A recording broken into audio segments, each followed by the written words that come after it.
Hi, everybody. This is Simon Marshall here. Good afternoon. Well, I got the devastating news today that this morning WWE Hall of Famer Mr. Wonderful Paul Orndorff passed away.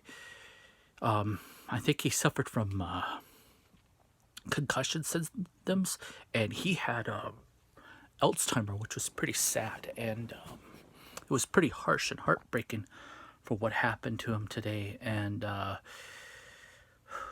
my prayers and thoughts and condolence go out to his sons, Paul III and Travis Orndorff. They knew Colton Toms because, believe it or not, Mr. Wonderful Paul Orndorff and the Hot Rod, Roddy Piper, were brothers. Now they're reunited. And when Paul Orndorff came to the WWE, it's what I remember him as a kid. He started teaming up with the Hot Rod, Roddy Piper, Cowboy Bob Orton Jr. He's really devastated about his loss this morning because to him, Piper and Orndorff were his brothers because they were in a good faction, because Piper and Orndorff called him Ace. And they had a great feud with WWE Hall of Famers, Hulk Hogan, the Superfly Jimmy Snuka, and Mr. T at WrestleMania 1. They were the main event when Orndorff or Orton hit Orndorff with the cast on his right arm, and that was pretty sad. And that was a great main event. Hulk Hogan defeated that alliance because he was WWE champ.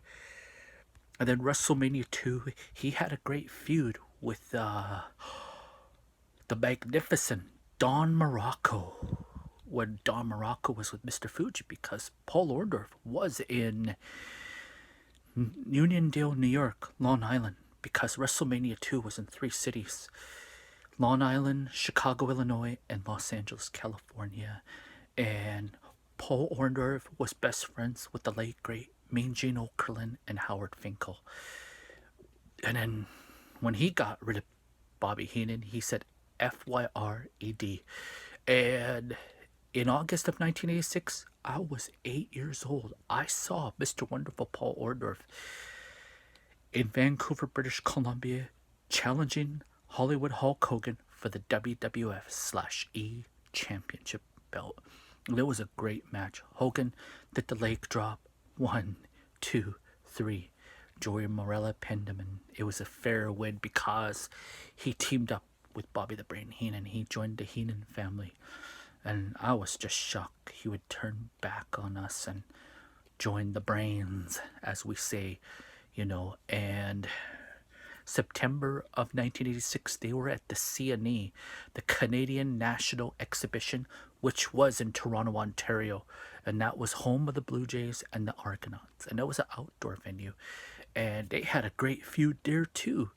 And then October, they fought at the Spectrum in Philadelphia, Pennsylvania, and they ended the feud of them all. They ended it, and it was time to end the feud, and it was on January 1st of 1987, NBC's Saturday night's main event. And I was debating, like, who was a better color commentary?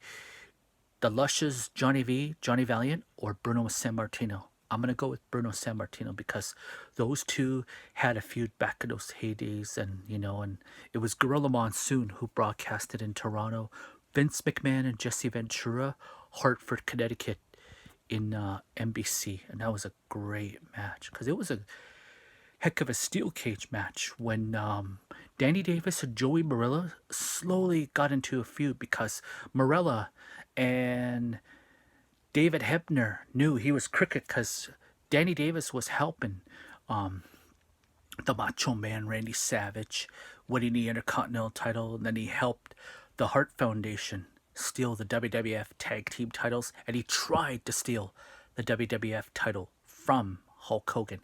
That's why Joey Marella says you were crooked, and bash, smashed his head in the steel cage, and that's why Hogan won the match. And I was saddened and heartbroken that he did not go to WrestleMania 3. Why wouldn't they let him go to WrestleMania 3? He should have had a match there. It would have been nice to see them feud with someone like Piper, but I guess they chose Adrian Adonis, and I guess we would not want to have him have his hair cut by Brutus the Barber Beefcake.